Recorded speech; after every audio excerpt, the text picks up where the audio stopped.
अच्छा, अब अगर आप गौर करें कि यहाँ पे जो आउटपुट मिल रहा है आपको, वो इस वजह से ये 6 नज़र आ रहा है, क्योंकि मैंने यहाँ जब ये डबल फंक्शन यानी फंक्शन को कॉल किया तो उसके आगे मैंने सेमी कॉलन नहीं लगाया। चलें एक बार दोबारा से रन करते हैं ये डबल फंक्शन, और मैं सेमी कॉलन लगा देता हूँ, ठीक है।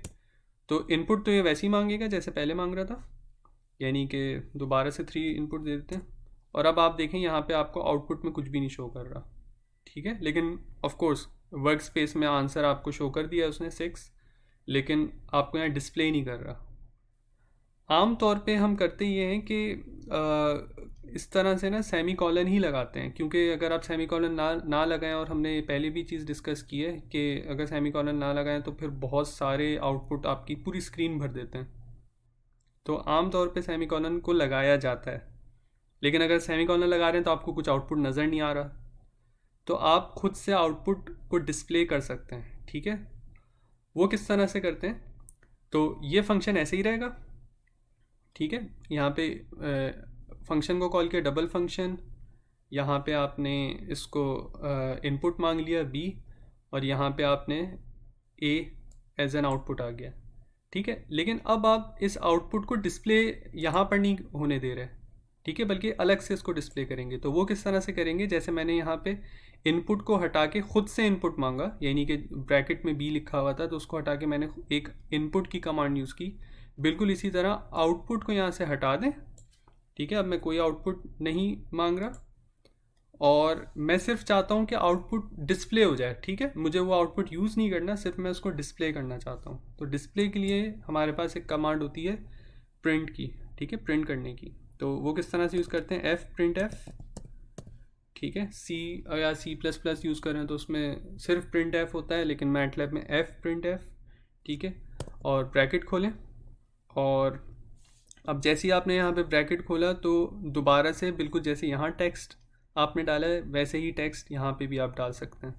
आप यहाँ पे क्या लिख सकते हैं कि जो भी आपके पास आउटपुट आया है आप उसको यहाँ पे शो कर सकते हैं। किस तरह से, यानी कि मैं आसान आसान लफ्ज़ों में लिखना चाह रहा हूँ, आउटपुट इज़ इक्वल्स टू, और इसके आगे जो भी आउटपुट है आपका, तो आउटपुट क्या है आपका a, जो भी वैल्यू आई है a में, तो वो यहाँ पे आप चाह रहे हैं इसके आगे ये लिख दिया जाए। तो इसका तरीका ये होता है कि आप यहाँ पे परसेंट साइन यूज़ करते हैं, उसके आगे g लिखते हैं, ठीक है, और उसके बाद इन्वर्टेड कॉमा लगा दें, ठीक है। एक काम और कर लें, इन्वर्टेड कॉमा लगाने से पहले ये \n भी यूज़ कर लें, ठीक है। अभी करते क्या है इसको भी मैं एक्सप्लेन करता हूँ, ठीक है।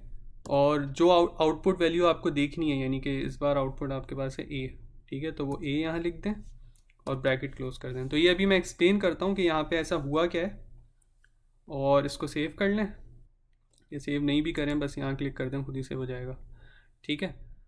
अब मैं रन करता हूँ ये फंक्शन डबल फंक्शन, ठीक है। तो एंटर मैंने किया, लेट सपोज इस बार मैं एंटर करता हूँ 5, तो अब आप देखें आपके पास ये डिस्प्ले हो गया आउटपुट इक्वल्स टू 10, ठीक है, 5 का डबल नंबर। तो देखें यहाँ पे हुआ क्या है, इस पूरी कमांड के अंदर मैंने क्या किया है।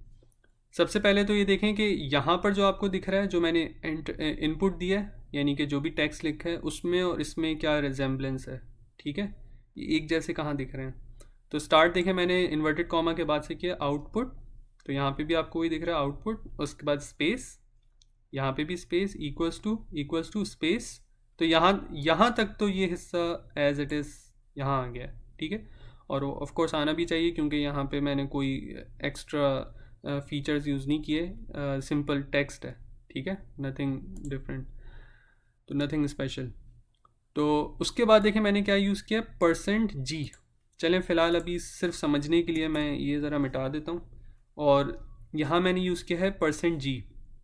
तो %g एक्चुअली क्या होता है कि आपको जो भी नंबर या जो भी आपका वेरिएबल आपको आउटपुट यानी कि यहाँ पे यानी कि डिस्प्ले में शो करना है इस जगह पे, तो आप उसको रिप्लेस कर देते हैं %g से, ठीक है। %g लिख दिया और उसके बाद इन्वर्टेड कॉमा क्लोज। अब इस %g के अंदर वैल्यू आपको कौन सी इनपुट देनी है, यानी कि कौन सी वैल्यू यहाँ पे आप शो करना चाह रहे हैं इस %g की जगह, तो इन्वर्टेड कॉमास क्लोज, तो यानी कि ये पूरा हिस्सा हो गया टेक्स्ट जो कि आप शो करना चाह रहे हैं। और फिर कॉमा लगाने के बाद जो भी वैल्यू यहाँ पे आप %g में शो करना चाह रहे हैं उस वेरिएबल को यहाँ लिख दें। तो मैं कौन सी वैल्यू शो करना चाह रहा हूँ, a, तो a को मैंने यहाँ पे डाल दिया। तो जो भी यहाँ पे a की वैल्यू बनी, जैसे कि इस एग्जांपल में देखें मैंने यहाँ एंटर किया नंबर 5, तो 5 × 2 10, और यहाँ पे a की वैल्यू हो चुकी है 10। अब जब मैं यहाँ पे %g लिखूँगा और कॉमा डाल के a लिख दूँगा, तो हुआ ये कि 10 की वैल्यू असाइन होगी यहाँ, और वो 10 एज अ टेक्स्ट वो आपको यहाँ पर नज़र आ गया। ठीक है, उसके बाद मैंने एक काम और किया था, मैंने लगाया था \n, दोबारा से लगा देते हैं। ठीक है, अब ये \n क्या कर रहा है, तो बैकस्लैश के बाद बहुत सारे कैरेक्टर्स हैं जो कि आप इनपुट दे सकते हैं, उसको हम शायद आगे समझ लें, लेकिन फ़िलहाल अभी यहाँ पे ये समझें कि जब कभी आप बैकस्लैश लगाते हैं तो आप उसको कोई एक ऐसी चीज़ एंटर करना चाह रहे हैं जो कि टेक्स्ट नहीं है, बल्कि वो कोई और चीज़ है, कुछ अलग चीज़ है। तो उनमें से एक ये चीज़ है n, तो n stands for new line. ठीक है, यानी कि अगर आप अगली लाइन में आना चाह रहे हैं तो ये \n यहाँ पे इनपुट दे दें, तो ये आपके पास अगली लाइन में आ जाएगा। तो आप ये सोच रहे होंगे यहाँ अगली लाइन कहाँ आई है, समझ नहीं आ रहा, तो फ़िलहाल मैं क्या करता हूँ, उसको समझाने के लिए ये हटा देता हूँ। ठीक है, दोबारा से यही फंक्शंस यूज़ करते हैं, डबल फंक्शन, और दोबारा मैं 5 लिखता हूँ। तो अब अगर आप देखें, कंपेयर करें, यहाँ पे क्या हुआ था, जब यहाँ 10 आया था तो उसके बाद ये अगली लाइन से आपको ये जो डबल एरो आपको नज़र आ रहे हैं ये अगली लाइन से स्टार्ट हुए थे। ठीक है, जबकि यहाँ पे क्या हुआ कि जैसे ही मैंने यहाँ पे g लिखा और इन्वर्टेड कॉमा क्लोज कर दिए और मैंने \n नहीं लगाया, तो यहाँ तक ये बिल्कुल ऐसे ही टाइप हुआ 10, और उसके बाद देखें यहीं से ये इन्वर्टेड कॉमा स्टार्ट हो गए, यानी अगली अगली जो भी आपको कमांड देनी है वो यहीं से देनी है। तो कुछ कंडीशंस में हो सकता है आपको इस तरह से ज़रूरत पड़े लिखने की, और आम तौर पे करते यही हैं कि हर कमांड के एंड में, ज़रूरी नहीं हर कमांड के एंड में, लेकिन जहाँ पे एंड हो रहा हो फंक्शन आपका, कोशिश ये करते हैं \n लगा दें। तो उससे होता ये कि जो भी डिस्प्ले होना है वो यहाँ डिस्प्ले हो जाता है और फिर अगली लाइन में चला जाता है। अच्छा, अब मैं क्या करता हूँ, मैं लेट सपोज 2 \n लगा देता हूँ, यानी \n फिर से \n, तो यानी कि मैं 2 बार नई लाइन में जाना चाह रहा हूँ। तो इसको अगर आप कंपेयर करें यहाँ से, दोबारा से मैं वही दे देता हूँ, चलें इस बार 6 दे देता हूँ। तो आप देखें क्या हुआ कि 12 के बाद एक लाइन शुरू हुई, न्यू लाइन, और फिर दोबारा से एक न्यू लाइन शुरू हुई। ठीक है, 2 बार। तो अब आपको समझ आ गया बैकस्लैश का क्या मकसद होता है, \n का क्या मकसद होता है। ठीक है, अच्छा, अब थोड़ा सा इसको मॉडिफाई करते हैं इसी फंक्शन को, और मैं सिर्फ आउटपुट नहीं देखना चाह रहा, बल्कि मैं इनपुट भी देखना चाह रहा हूँ और आउटपुट भी देखना चाह रहा हूँ इसी प्रिंट एफ के अंदर, प्रिंट एफ के अंदर। ठीक है, तो मैं किस तरह से लिखूँगा, आउटपुट तो यहाँ तक ठीक है, तो थोड़ा सा इसको आगे कर दें और चलें थोड़ा सा इसको चेंज कर देते हैं। ठीक है, थोड़ा सा अलग अल्फाजों में लिख देते हैं। ठीक है, अब मैं ये 2 इन्वर्टेड कॉमास में लिखना चाह रहा हूँ, तो मैं लिखूँगा द डबल ऑफ, यानी जो भी मैंने नंबर इनपुट किया है उसका द डबल ऑफ, यानी कि वो नंबर, यानी %g लिख दूंगा मैं उसकी जगह, ऑफ इज़, और फिर जो भी रिज़ल्ट आया है मेरे पास यानी डबल होकर उसकी जगह भी मैं %g लिख दूंगा। ठीक है, कन्फ्यूजन से बचने के लिए फ़िलहाल अभी मैं ये मिटा देता हूँ। तो अब देखें मैं लिखना क्या चाह रहा हूँ, द डबल ऑफ, और लेट सपोज मैं इनपुट दूंगा, वही लास्ट एग्जांपल देख लेते हैं 6, तो मैं लिखना चाह रहा हूँ द डबल ऑफ 6, यानी %g की जगह एक नंबर आएगा, 6 इज़ 12।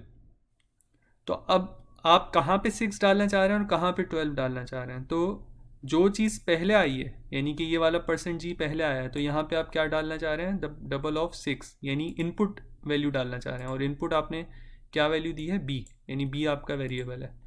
तो पहले आपके पास शो होना चाहिए b, और फिर जो सेकंड वैल्यू है यहाँ पे आप चाह रहे हैं कि वो डबल होकर आपको नज़र आए, यानी कि a, तो उसके बाद वो कैसे लिखेंगे, b के बाद कॉमा लगा के फिर a। ठीक है, इसको अब रन करें तो डबल फंक्शन, तो अब आप एंटर करें 6 और आपको रिजल्ट में क्या मिलेगा, द डबल ऑफ 6 इज़ 12। और देखें ये दोबारा से ये अजीब सा लग रहा है, ठीक है, तो मैंने यहाँ \n नहीं लगाया, तो न्यू लाइन लगा दें। दोबारा से सिर्फ देख लेते हैं 6। तो अब देखें आपको किस तरह से दिख रहा है, द डबल ऑफ 6 इज़ 12, ठीक है। या और एक एग्जांपल से समझ लेते हैं, द डबल ऑफ, मैंने रैंडम नंबर डाल दिया कोई भी, ठीक है, इस तरह से आपको दिख रहा है। चलें ये साइंटिफिक नोटेशन में आ गया है, लेकिन चलें 30 लिख दें, द डबल ऑफ 30 इज़ 60, ठीक है। तो जो भी नंबर आपको पहले देखना है यानी %g में, वो यहाँ पे पहले लिखें, जो नंबर बाद में देखना है वो यहाँ बाद में लिखें। तो इस तरह से आप printf को इस्तेमाल कर सकते हैं।